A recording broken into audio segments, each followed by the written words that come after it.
হস্তমৈথুন নিয়ে কথা বলি। হস্তমৈথুন কোনো রোগ না, এটা আপনার একটা খারাপ অভ্যাস। হস্তমৈথুন কখনো রোগ হইতে পারে না, এটা খারাপ অভ্যাস।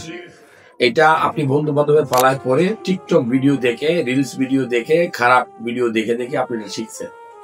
এটা থেকে বাঁচার কোনো উপায় নাই। বাঁচতে হলে আল্লাহকে স্মরণ করুন, নামাজ পড়ুন, দোয়া দরুদ পড়ুন।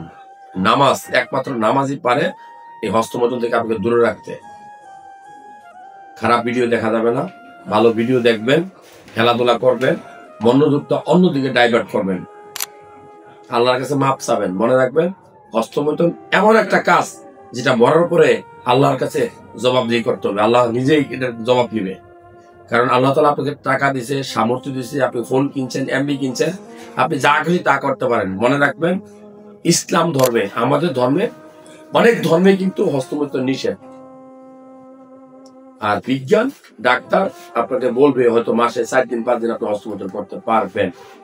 কিন্তু আমি বলবো, খারাপ কাজ একদিন করলে পরে এটা আপনার করতে ইচ্ছা করবে না, কারণে বুদ্ধিমানের কাজ।